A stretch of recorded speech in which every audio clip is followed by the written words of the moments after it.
Sociologia. Pergunta número 54. Como a difusão da luz espiritual alargará o homem a noção de pátria, de modo a abranger no mesmo nível todas as nações do mundo? Resposta. A luz espiritual dará aos homens, um conceito novo de pátria, de maneira a proscrever-se o movimento destruidor pelos canhões e balas homicidas. Quando isso se verifique, o homem aprenderá a valorizar o berço em que renasceu pelo trabalho e pelo amor, destruindo-se concomitantemente as fronteiras materiais e dando lugar à era nova da grande família humana, em que as raças serão substituídas pelas almas e em que a pátria será honrada, não com a morte, mas com a vida bem aplicada e bem vivida. Pergunta número 55. A desigualdade verificada entre as classes sociais no usufruto dos bens terrenos perdurará nas épocas do porvir? Resposta. A desigualdade social é o bem mais elevado, testemunhando a verdade da reencarnação, mediante a qual cada espírito tem a sua posição definida de regeneração e resgate. Nesse caso, consideramos que a pobreza, a miséria, a guerra, a ignorância, como outras calamidades coletivas, são enfermidades do organismo social, devido à situação de prova de quase generalidade dos seus membros. Cessada a causa patogênica com a iluminação espiritual de todos em Jesus Cristo, a moléstia coletiva estará eliminada dos ambientes humanos. Pergunta número 56. Pode admitir-se, em sociologia, o conceito de igualdade absoluta? Resposta. A concepção igualitária absoluta é um erro grave dos sociólogos em qualquer departamento da vida.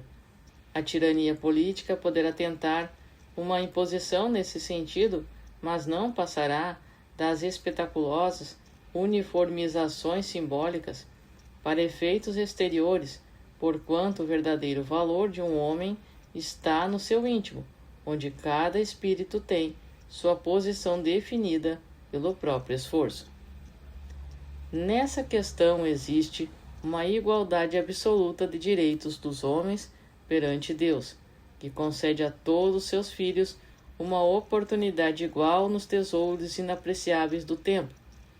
Esses direitos são os da conquista da sabedoria e do amor, através da vida, pelo cumprimento do sagrado dever do trabalho e do esforço individual.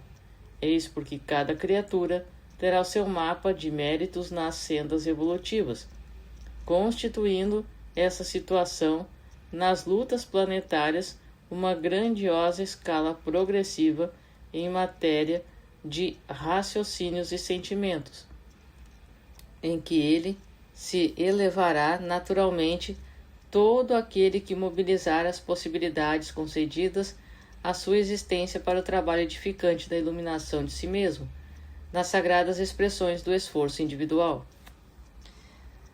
Pergunta número 57. Poderão os homens resolver sem atritos as chamadas questões proletárias? Resposta. Sim. Quando se decidirem a aceitar e aplicar os princípios sagrados do Evangelho, os regulamentos apaixonados, as greves, os decretos unilaterais, as ideologias revolucionárias, são cataplasmas inexpressivas implicando a chaga da coletividade. O socialismo é uma bela expressão de cultura humana, enquanto não resvala para os polos do extremismo.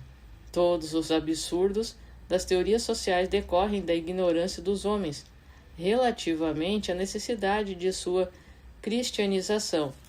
Conhecemos aqui os maus dirigentes e os maus dirigidos, não como homens ricos e pobres, mas como avarentos e revoltados. Nessas duas expressões, as criaturas operaram o desequilíbrio de todos os mecanismos do trabalho natural. A verdade é que todos os homens são proletários da evolução e nenhum esforço de realização boa na Terra é indigno do espírito encarnado. Cada máquina exige uma direção especial, e o mecanismo do mundo requer o infinito de aptidões e de conhecimentos. Sem a harmonia de cada peça, na posição em que se encontra, toda a produção é contraproducente e toda boa tarefa é impossível.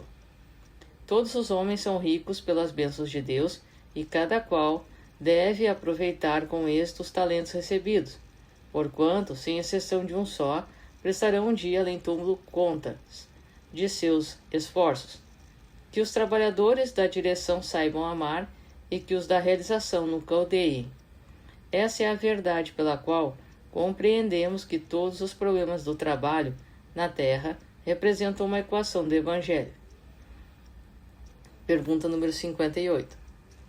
Reconhecendo-se o Estado como aparelhamento de leis convencionais, é justificável a sua existência, bem como a das classes armadas que o sustentam no mundo? Resposta.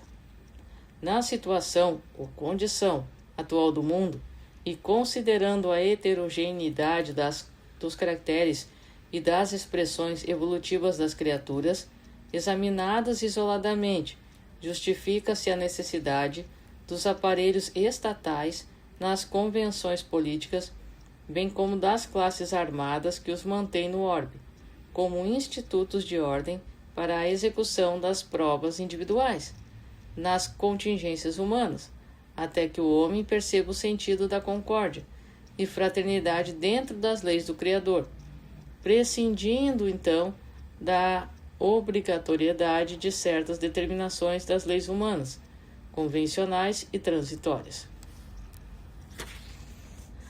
Pergunta número 59. Tem o Espiritismo um papel especial junto da sociologia? Resposta. Na hora atual da humanidade terrestre, em que todas as conquistas da civilização se subvertem nos extremismos, o Espiritismo é o grande iniciador da sociologia, por significar o Evangelho redivivo, que entre as religiões literalistas tentaram inumar nos interesses econômicos e na convenção exterior de seus prosélitos. Restaurando os ensinos de Jesus para o homem e esclarecendo que os valores legítimos da criatura são os que procedem da consciência e do coração, a doutrina consoladora dos espíritos reafirma a verdade de que a cada homem será dado de acordo com seus méritos, no esforço individual, dentro da aplicação da lei do trabalho e do bem, razão pela qual representa o melhor antídoto dos venenos sociais atualmente espalhados no mundo, pelas filosofias políticas do absurdo e da ambição desmedida, restabelecendo a verdade e a concórdia para os corações. Pergunta número 60. Como se deverá comportar o espírita perante a política do mundo? Resposta. O sincero discípulo de Jesus está investido de missão mais sublime, em face da tarefa política saturada de lutas materiais. Essa é a razão por que não deve provocar uma situação de evidência para si mesmo nas administrações transitórias do mundo, e quando convocado a tais situações pela força das circunstâncias, deve aceitá-las não como galardão para a doutrina que professa, mas como provação imperiosa e árdua, onde todo êxito é sempre difícil. O espírita sincero deve compreender que a iluminação de uma consciência é como se for a iluminação de um mundo, salientando-se que a tarefa do Evangelho, junto das almas encarnadas na Terra, é a mais importante de todas, visto constituir uma realização definitiva e real. A missão da doutrina é consolar e instruir em Jesus, para que todos mobilizem as suas possibilidades divinas no caminho da vida. Trocá-la por um lugar no banquete dos estados e inverter o valor dos ensinos, porque todas as organizações humanas são passageiros em face da necessidade de renovação de todas as fórmulas do homem na lei do progresso universal, depreendendo-se daí que a verdadeira construção da felicidade geral só será efetiva com bases legítimas nos espíritos das criaturas. Pergunta número 61. Como deveremos encarar a política do racismo? Resposta. Se é justo observarmos nas pátrias o agrupamento de múltiplas coletividades pelos laços afins da educação e do sentimento, a política do racismo deve ser encarada como erro grave, que pretexto algum justifica, por enquanto não pode apresentar base séria nas suas alegações, que mal encobrem o propósito nefasto da tirania e separatividade.